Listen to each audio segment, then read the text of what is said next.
할렐루야, 좋은 아침입니다. 오늘도 하나님께서 우리에게 주신 선물과 같은 하루가 아닌가 싶습니다. 이 하루 오늘도 은혜를 경험하며 그 은혜에 의존하며 살아가는 귀한 하루가 되시길 간절히 소망합니다. 자, 오늘은 12장 1절부터 6절까지의 말씀을 좀 생각해 보겠습니다. 미리암과 아론이 이 모세를 비방하는 사건이 나오는데요.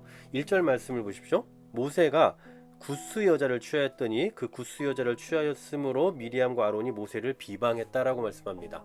자, 여기서 말하는 이 구스 여자는 두 가지 견해가 있습니다. 하나는 우리가 알고 있는 이 모세의 아내인 시뽀라를 의미한다라는 거고요. 또 하나는 모세의 두 번째 아내, 그래서 에티오피아 여인으로 보는 견해가 있습니다. 첫 번째 견해라면 문제될 게 없죠. 하나님께서도 인정하신 결혼이었을 테니까요. 근데 두 번째가 되면 약간 문제가 있을 수 있습니다. 근데 뭐가 됐든 중요한 건 오늘 이 본문에서의 핵심은 지금 미리암과 아론이 하나의 비방거리로 삼고 있다는 거예요. 그러니까 정확히 말하면 미리암과 아론이 지금 이것을 지적하는 것이 아니라 어떤 저희가 있었다라는 겁니다. 그것 때문에 이것을 가지고 핑계 삼았다라는 거죠. 자, 2절 말씀을 보십시오. 그들이 이르되 여호와께서 모세와만 말씀하셨느냐 우리와도 말씀하지 아니하셨느냐라고 얘기해요. 자, 결국 무슨 얘기입니까? 비방하기 위한 목적이 있었던 거죠. 단순히 지금 구스 여자를 취한 사건을 말하려고 하는 것이 아니라 시기심이 생긴 겁니다. 왜 모세에게만 이 지도권이 부여되었느냐 라는 일종의 시기인 거죠. 여러분, 이 미리암이 누굽니까? 이미 출애굽기 15장에 나와 있는 것처럼 아론의 누이이고 또 선지자라고 말하고 있어요. 그 당시에 여인으로서 아주 복된 위치에 있었던 사람인 거죠. 또 아론도 누굽니까? 잘 알고 있다시피 모세보다 한 3살 위인 형입니다. 근데 하나님께서 이 아론을 제사장으로 삼아주셨죠. 역시 귀한 직분입니다. 그럼에도 불구하고 이 두 사람은 지금 모세의 영적 권위에 도전을 하고 있는 거죠. 자, 이에 대해 하나님께서 어떻게 하시는지 보십시오. 4절입니다.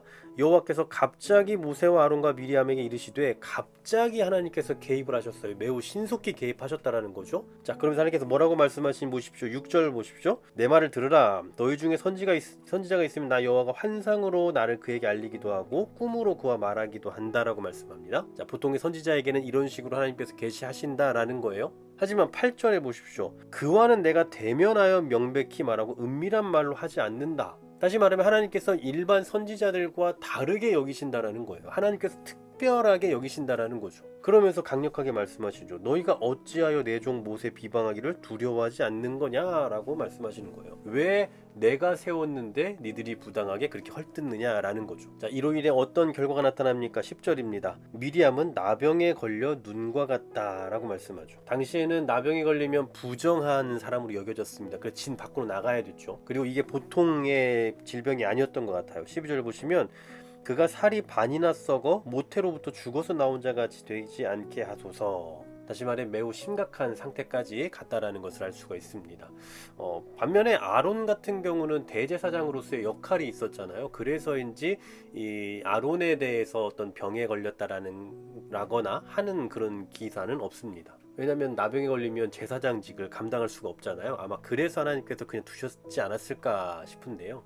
분명한 건 이 사건으로 인해서 하나님께서 앞서 11장에서 70명을 세우셨잖아요. 그 70명보다 모세가 으뜸되게 하셨고, 또 아론과 미리암의 직분도 하나님께서 주신 크신 선물이지만 모세가 그들의 위에 있음을, 으뜸이 됨을 보여주시는 겁니다. 다시 말해 하나님께서 세우신 직분, 하나님께서 세우신 자리가 얼마나 소중한지, 얼마나 중요한지에 대한 그런 의미라고 볼 수 있겠죠. 자, 오늘의 내용은 결국 무엇에서부터 시작된 겁니까? 시기심의 문제예요. 나도 지도자인데 왜 모세만 특별하냐, 뭐 이런 거 아니겠습니까? 뭐 교회에서도 충분히 생겨날 수 있는 거죠. 똑같은 교인이고 똑같은 성도인데 왜 다르냐, 뭐 이런 일종의 시기심이 생기지 않겠습니까? 그래서 이런 문제가 나중에 고린도전서에 등장하는 거 아니겠어요? 그리고 이에 대해서 바울이 분명하게 얘기하죠.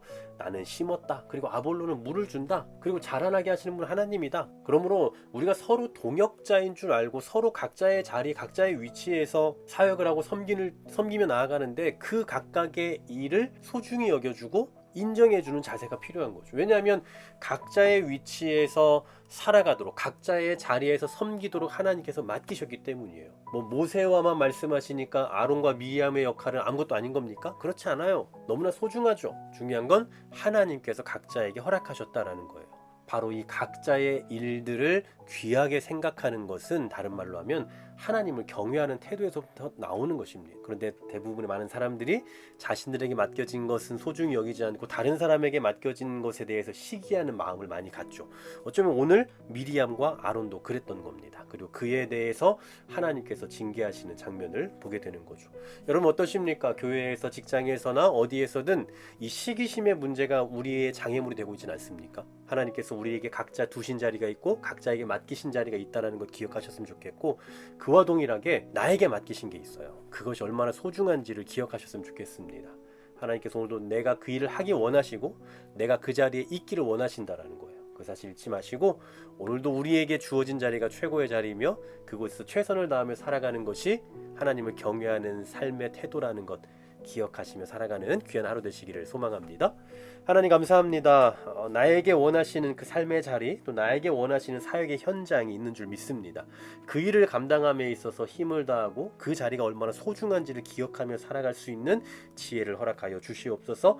남의 일, 남의 자리를 탐하는 것이 아니라 다른 사람의 역할을 시기하는 것이 아니라 내 자리를 더 소중히 여길 줄 알며 하나님께서 맡기신 사명의 자리로 인식하며 살아갈 수 있는 지혜를 허락해 주시옵소서. 예수 그리스도의 이름으로 기도하옵나이다.